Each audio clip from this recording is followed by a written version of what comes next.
Good evening students. Start करते हैं आज का टॉपिक। और आज का टॉपिक हमारा उसी को कंटिन्यू करते हुए है कॉन्ट्रासेप्टिव मेथड्स, जिसमें कल हमने पढ़ा था natural method and barrier method, वो हम पढ़ चुके हैं। अब हम स्टार्ट करते हैं केमिकल मेथड और हमारा एक और बचा है सर्जिकल मेथड। तो केमिकल मेथड में हम क्या क्या चीज़ें पढ़ेंगे। केमिकल मेथड के अंदर सबसे पहले तो आता है पिल्स, फिर आएगा इंट्रायूट्राइन डिवाइसेस,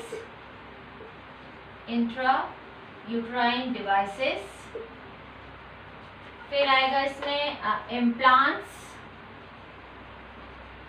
देन इंजेक्शन। ठीक है, तो पिल्स के अंदर क्या आता है। पिल्स भी दो तरह की हैं, एक है COC और एक है PUP। COC means combined oral contraceptive and POP है प्रोजेस्टेरॉन ऑनली पिल। ठीक है, तो दो तरह की पिल है इसमें, कंबाइंड ओरल कॉन्ट्रासेप्टिव यानी यहाँ पर क्या क्या होगा, क्या क्या चीजें कंबाइंड होगी, एस्ट्रोजन प्लस प्रोजेस्टेरॉन, ये दोनों का कॉम्बिनेशन होगा कंबाइंड में, और POP में खाली प्रोजेस्टेरॉन होगा। तो अब ये ऐसे आप सोच रहे होंगे कि ये तो प्रेगनेंसी में हेल्प करते हैं दोनों चीजें, एस्ट्रोजन भी प्रोजेस्टेरॉन भी, तो अब ये प्रेगनेंसी के अगेंस्ट कैसे वर्क करेंगे। तो वो उसको क्या रीजन है, आपको सबको पता है, मेंस्ट्रुएशन साइकिल आपने पढ़ा है, अगर नहीं पढ़ा तो आप वीडियो देख सकते हैं जाके, पहले आपको उसको पढ़ना जरूरी है इस चैप्टर से पहले। तो क्या होता है, जब मेंस्ट्रुएशन साइकिल में 14th डे पे ओव्यूलेशन होता है, 14th डे ओव्यूलेशन होता है, ये कल भी हमने डिस्कस किया था। यहाँ पर 1 to 5 तक मेंस्ट्रुएशन पीरियड होता है, उससे 6 डे से क्या होता है, फॉलिकल्स बनना स्टार्ट हो जाते हैं। ठीक है, और 14th डे पे सबसे बड़े फॉलिकल बन के वो क्या करता है, ब्रेक हो जाता है, ओवा वहां से रिलीज हो जाता है, ओव्यूलेशन की प्रोसेस हो जाती है। यही होता है, फॉलिकल्स बनना स्टार्ट होते हैं, और इनको कौन बनाता है, LH और FSH दोनों चाहिए होते हैं फॉलिकल्स बनाने के लिए। तो अब जब ये फॉलिकल्स बनते हैं तो यहीं से क्या निकलता है, इन फॉलिकल्स से क्या निकलता है, एस्ट्रोजन। यही होता है, इनसे एस्ट्रोजन निकलता है। तो पहले जब फॉलिकल बनते हैं तो उस टाइम पे छोटा फॉलिकल है, एस्ट्रोजन का अमाउंट कम होगा। धीरे धीरे जब ये 14 डे पे पहुंचने वाला होता है, फॉलिकल बढ़ता जाता है, primary follicle, secondary follicle, tertiary follicle, graphene follicle, तो एस्ट्रोजन का अमाउंट पहले कम होता है, फिर बढ़ता है, फिर बढ़ता जाता है, और उसके बाद जाके ये जो है ब्रेक होता है, और क्या बनता है, ओवा निकल जाता है, और ये वाला जो रिमेनिंग पार्ट है वो कॉर्पस लुटियम बन जाता है, जिससे निकलता है प्रोजेस्टेरॉन। यही होता है जो प्रेगनेंसी के लिए चाहिए। ठीक है, अब जब ये पिल खाई तो इस पिल ने क्या किया, एस्ट्रोजन एंड प्रोजेस्टेरॉन का लेवल बढ़ा दिया। जो काम यहाँ पर होना था 14th डे पर ओव्यूलेशन के टाइम पर, वो काम इन्होंने यहाँ पर पहले से ही कर दिया। यानी यहाँ 6 डे पे आके 6 डे पे इसका अमाउंट बढ़ गया इतना। ठीक है, एस्ट्रोजन भी आ गया, प्रोजेस्टेरॉन भी आ गया, अगर दोनों खाए हैं तो दोनों वाली पिल है। तो जब एस्ट्रोजन का अमाउंट बढ़ गया तो ये क्या करेगा, LH FSH को सिक्रीट होने से रोक देगा, इसको रोक देगा। और जब LH FSH सिक्रीट नहीं होंगे तो फॉलिकल्स, वो ये क्या शो कर रहा है, जब एस्ट्रोजन का लेवल और प्रोजेस्टेरॉन का लेवल हाई कर दिया हमने स्टार्टिंग में ही पिल्स खा के, तो ये क्या इंडिकेट कर रहा है कि एस्ट्रोजन प्रोजेस्टेरॉन है, तो यहाँ पर यानी इसका लेवल नहीं चाहिए, यानी फॉलिकल फॉर्मेशन नहीं होगा। तो जब LH FSH सिक्रीट नहीं होगा तो फॉलिकल्स नहीं बनेंगे, ओव्यूलेशन नहीं होगा, ना कॉर्पस लुटियम बनेगा और प्रोजेस्टेरॉन रिलीज होगा। तो ये काम नहीं होगा, यानी ओव्यूलेशन नहीं हो रहा, और यहाँ पर प्रोजेस्टेरॉन यहाँ पर नहीं आ रहा है, तो एंडोमेट्रियम की लाइनिंग भी थिक नहीं होगी। और दो काम, एक काम क्या करता है, ये एंडोमेट्रियम की लाइनिंग को थिक नहीं होने देता है, जो कि इम्प्लांटेशन के लिए चाहिए। तो दोनों काम हो गए कि ना तो ये ओव्यूलेशन होने दे रहे हैं, ना इम्प्लांटेशन के लिए यूट्रस की लाइनिंग, क्योंकि दोनों को ही चाहिए, एस्ट्रोजन भी चाहिए, प्रोजेस्टेरॉन भी चाहिए, यूट्रस की लाइनिंग को, एंडोमेट्रियम को थिक करने के लिए, उसको मेंटेन करने के लिए। तो एक तो ये ओव्यूलेशन नहीं होने दे रहा, दूसरा एस्ट्रोजन, ये जो दूसरा जो है ये एंडोमेट्रियम को थिक नहीं होने दे रहा, क्योंकि ये पहले से ही यहाँ पर आ गया है। अगर ये प्रॉपर सीक्वेंस में चलता तब ये काम होता। दूसरा ये क्या करता है, जो कल हमने देखा था, वहां पे सर्वाइकल म्यूकस था, यहाँ पर मैं छोटा सा बना देती हूँ। यूट्रस, यूट्रस के बाद यहाँ पर ये आ गया एंडोमेट्रियम, ये सर्विक्स, ठीक है। तो यहाँ पर क्या होता है, यहाँ पर सर्वाइकल म्यूकस होता है, ठीक है। यहाँ क्या होता है, सर्वाइकल म्यूकस, ठीक है। और नीचे ये आगे वेजाइना। तो ये ऊपर मैंने अभी पूरा नहीं बनाया है यहाँ से, ठीक है। अब क्या होता है, ये जो प्रोजेस्टेरॉन है यहाँ पर ये म्यूकस की लेयर होती है और मेंस्ट्रुएशन के टाइम पर ये पूरा चेंज होता रहता है हार्मोन्स की वजह से। जब फर्टिलिटी वाला टाइम होता है यानी 10 to 17 डेज वाला टाइम होता है, जो फर्टिलिटी पीरियड होता है, उस टाइम पर ये थिन हो जाती है ताकि स्पर्म यहाँ से आराम से मूव करके जा सके, फर्टिलाइजेशन की प्रोसेस हो सके।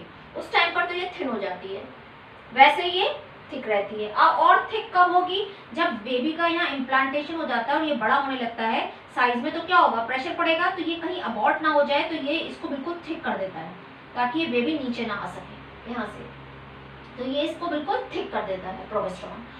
तो अब ये इसको थिक कर देगा ताकि जब नॉर्मल केसेस में जब प्रेगनेंसी हो गई है, बेबी यहाँ इम्प्लांट हो चुका हुआ है यहाँ पर, और ये जब साइज में बड़ा हो रहा है तो क्या होगा, प्रेशर पड़ेगा तो ये नीचे भी आ सकता है, तो यहाँ पर अगर नीचे आएगा तो अबॉर्ट ना हो जाए, इसलिए ये इसको थिक कर देता है प्रोजेस्टेरॉन। ये तो नॉर्मल केसेस में जब प्रेगनेंसी के टाइम पर। जब इन्होंने पिल्स खाई तो उस टाइम पर क्या किया, इसने इस म्यूकस को बिल्कुल थिक कर दिया, और थिक कर दिया बिल्कुल इसको, तो यहाँ से स्पर्म एंटर नहीं कर सकता, यहाँ से स्पर्म एंटर नहीं कर सकता। तो समझ में आई कि एस्ट्रोजन प्रोजेस्टेरॉन क्या कर रहा है। एक तो उसका लेवल जब यहाँ पहले दिन ही बढ़ गया तो क्या हुआ, क्यों, क्योंकि ये कितने दिन खानी होती है, 21 डेज। ये जो पिल्स होती हैं वो क्यों ले रहे हैं, ये गैप रखने के लिए। क्यों लेती है लेडीज, इसको ज़्यादा प्रेफर करती हैं क्योंकि बहुत कम इसके साइड इफेक्ट्स होते हैं, और जब वो बच्चा चाहती है उस टाइम पर इसको रोक सकती है खाना, तो इसके साइड इफेक्ट्स भी ज़्यादा नहीं हैं। तो ये 21 डे उनको कंटिन्यू रखना पड़ता है। जैसे 1 to 5 यहाँ पर मैं बता देती हूँ, 1 to 5 डे तो मेंस्ट्रुएशन पीरियड हो गया, उसके बाद यानी 5th डे से स्टार्ट करके 25th डे तक, यानी 5th डे से वो खाना स्टार्ट करेंगी और खाती जाएंगी, कब तक, 25th डे तक, यानी 21 डे तक उनको वो खानी होती है ये पिल। यानी 5th डे से, मेंस्ट्रुएशन के 5th डे से स्टार्ट करके 25th डे तक, तो कितने हो गए, 21 डेज तक खानी है। उसके बाद 7 डे का गैप, उसके बाद 7 डेज गैप रखना है ताकि ये मेंस्ट्रुएशन साइकिल हो सके, इसका लेवल कम हो जाए हार्मोन्स का, मेंस्ट्रुएशन साइकिल नॉर्मल हो सके, फिर वापस खाना स्टार्ट कर देंगे। और ये प्रोसेस वो तब तक करेंगी जब तक कि उनको बेबी नहीं चाहिए या बीच में गैप रखना है प्रेगनेंसी के बीच में। तो ये 21 डे यानी 5th डे से ही स्टार्ट कर दिया 25th डे तक, उसके बाद 7 डेज गैप रखा और फिर से वापस स्टार्ट कर दिया। तो यहाँ पर 5th डे पर ही जब एस्ट्रोजन प्रोजेस्टेरॉन का लेवल हाई कर दिया है तो ये क्या मैसेज देगा कि LHFSH को सिक्रीट मत करो, क्योंकि एस्ट्रोजन प्रोजेस्टेरॉन ज्यादा है, और जब LHFSH सिक्रीट नहीं होगा तो फॉलिकल्स नहीं बनेंगे, और फॉलिकल्स नहीं बनेंगे तो ओव्यूलेशन नहीं होगा। प्रोजेस्टेरॉन जो क्या करता है, प्रोजेस्टेरॉन एस्ट्रोजन दोनों एंडोमेट्रियम की लाइनिंग को थिक करते हैं, तो वो भी नहीं होगी। प्रोजेस्टेरॉन क्या करेगा, इसको थिक कर देगा यहाँ पर, है ना, ताकि स्पर्म यहाँ पर जो है वो एंटर यहाँ से ना कर सके। तो ये म्यूकस को भी थिक कर देगा। तो ये सारे काम कर देगा जो कि वो कब करता, ये थिक कब करता है, जब वो प्रेगनेंसी हो जाती है, पर ये पहले से ही यहाँ पर इसको थिक कर देगा, यहाँ की लाइनिंग को बनने नहीं देगा, जो कि कब बनाता है, एस्ट्रोजन और प्रोजेस्टेरॉन दोनों होते हैं, यहाँ उसको मेंटेन करते हैं और बनाते हैं।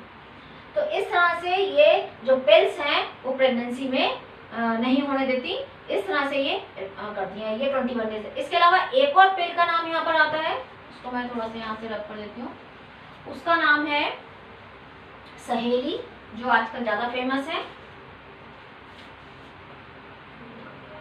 जो नॉन स्टेरॉइडल है और 1 से वीक पिल है, 1 से वीक पिल, और ये इंडिया में ही बनाई गई, लखनऊ में सेंट्रल ड्रग रिसर्च इंस्टीट्यूट में। 1 से वीक पिल है ये, और नॉन स्टेरॉइडल कॉम्बिनेशन है, वेरी फ्यू साइड इफेक्ट्स, बहुत कम इसके साइड इफेक्ट्स हैं। एक इमरजेंसी पिल है,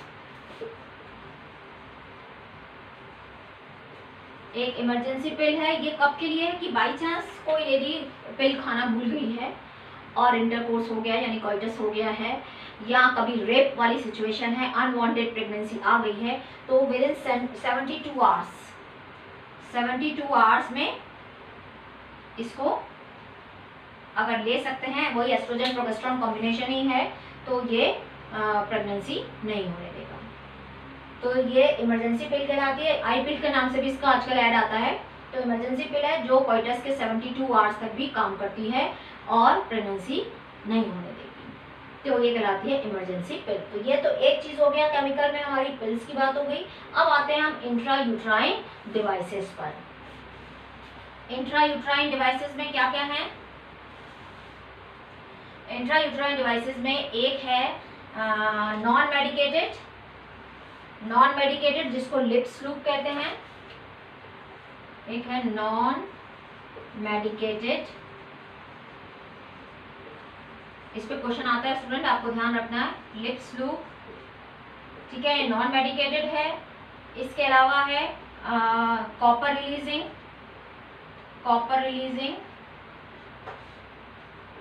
रिलीजिंग आयोडीज और hormone releasing. Copper releasing and hormone releasing IUDs. तो सबसे पहले तो लिप्स लूप, ये क्या होता है? ये यूट्रस के अंदर ये इस तरह से होता है, इस तरह से। इसका एग्जैक्ट फंक्शन क्या है वो पता नहीं, बट ये यूट्रस के अंदर इसको इस तरह से इम्प्लांट करते हैं। जो आयोडीज है इसके लिए जो है नर्स या डॉक्टर की जरूरत पड़ती है, ये अपने आप से फिट नहीं कर सकते। यूट्रस के अंदर इम्प्लांट कराने के लिए नर्स या डॉक्टर की जरूरत पड़ती है, तब उसको वो यूट्रस के अंदर इम्प्लांट किया जाता है, इसलिए इसका नाम है इंट्रा यूट्राइन डिवाइसेस। तो लिप्स लूप जो है, आप लिप्स से याद रख सकते हैं कि लिप्स पर हम कोई केमिकल, ना तो ये कोई केमिकल है ना, तो कोई केमिकल नहीं है इसके अंदर, नॉन मेडिकेटेड है। इस तरह से यूट्रस में अगर कोई चीज़ इम्प्लांट की जाए तो वहाँ पर वो इम्प्लांटेशन नहीं हो सकता, बेबी का डेवलपमेंट वहाँ नहीं होगा, क्योंकि यूट्रस में फॉरेन ऑब्जेक्ट आ गया है। ऐसे ही जो कॉपर रिलीजिंग आयोडीज है, वो किस तरह से होती है? इस तरह से होती है, वो टी की तरह से होती है और नीचे इस तरह से 2 थ्रेड लगे होते हैं। तो इस तरह से अगर वो उसको इसमें डाल दिया जाता है, जैसे ये यूट्रस है,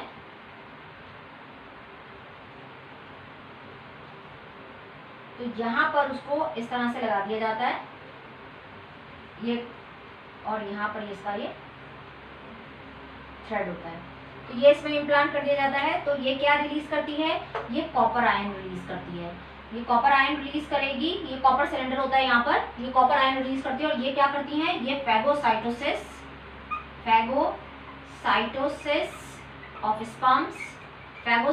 ऑफ स्पर्म्स मीन्स स्पर्म्स को मारना।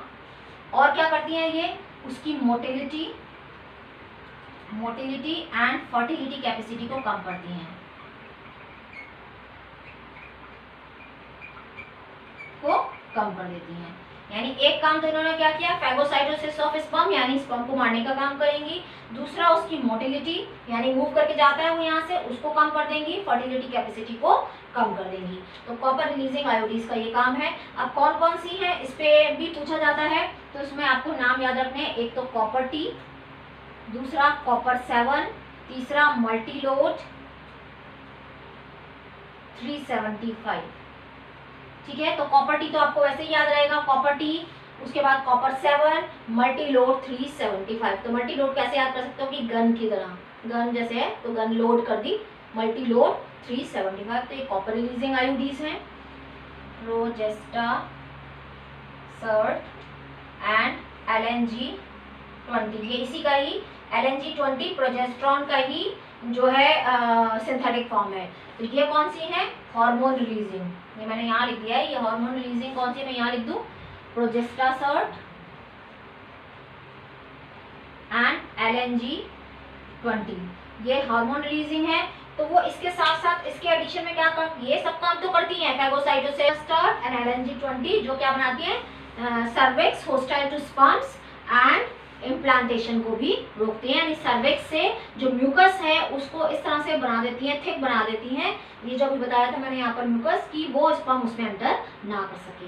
तो इसका एडिशन में क्या हो गया, ये सारे काम तो कर ही रहा है। इसके अलावा क्या करा इसने, एक तो इम्प्लांटेशन नहीं होने दिया यूट्रस में, और दूसरा सर्विक्स होस्टाइल टू स्पर्म, यानी यहाँ पर जो म्यूकस था, यहाँ पर म्यूकस प्रेजेंट था, उसको थिक कर देंगे ताकि स्पर्म यहाँ से एंटर नहीं कर सके। क्योंकि फर्टिलिटी में आपको बताया था कि यहाँ पर जो म्यूकस होता है वो थिन हो जाता है, वॉटरी हो जाता है, ताकि स्पर्म एंटर कर सके।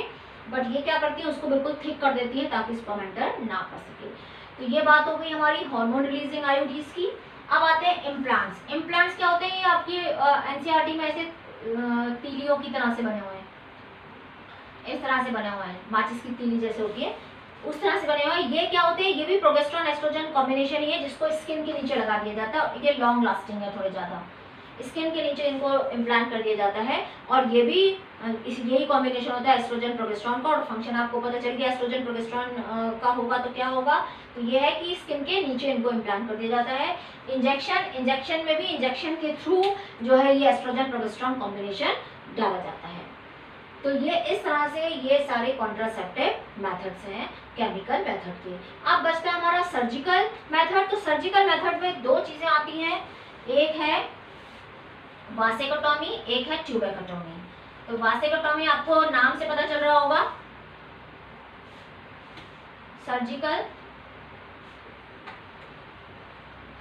सर्जिकल में दो चीजें हैं, वासेक्टोमी एंड ट्यूबेक्टोमी। तो वासेक्टोमी वर्ड आ रहा है वहीं से याद रखो। इसमें क्या करेंगे, ये वास डिफरेंस जो है, वास डिफरेंस को कट कर देंगे ताकि जो इसकी स्पर्म की मोटिलिटी है वो खत्म हो जाए। प्रोड्यूस तो करेगी टेस्टिस, प्रोड्यूस कौन कर रहा है, स्पर्म। टेस्टिस लेके कौन जाता है, वास डिफरेंस यानी स्पर्म डक्ट। तो ये स्पर्म डक्ट को कट कर देंगे और वहां से वो दोनों को अलग अलग बांध देंगे, यानी बीच में से काट दिया और दोनों को अलग अलग बांध दिया ताकि वो आपस में जुड़ ना सके, क्योंकि बॉडी की हीलिंग कैपेसिटी भी होती है, कई बार वो जुड़ भी सकती है, इसलिए दोनों को अलग अलग बांध दिया जाता है ताकि वो जुड़े ना। तो स्पर्म प्रोड्यूस होंगे बट वो ट्रांसपोर्ट नहीं हो पाएंगे। बाकी सारे नॉर्मल फंक्शन होंगे, हार्मोन्स भी प्रोड्यूस होंगे, बाकी कोई फर्क नहीं पड़ेगा। स्पर्म भी प्रोड्यूस हो रहे हैं, सिर्फ ट्रांसपोर्टेशन नहीं होगा जिससे फर्टिलिटी नहीं होगी। ऐसे ही ट्यूबेक्टोमी में देखो, ट्यूबेक्टोमी का मतलब यहाँ पर क्या करेंगे, फेलोपियन ट्यूब को कट करके बांध दिया जाएगा और ताकि ओवा जो है वो ट्रांसपोर्ट नहीं हो सके। ओवा बनेगा ओवरी में बट वो ट्रांसपोर्ट नहीं होगा ताकि फर्टिलिटी ना हो। तो ये बहुत इफेक्टिव है, इफेक्टिव मेथड है, वेरी इफेक्टिव, बट रिवर्सिबिलिटी क्या है, वेरी पुअर।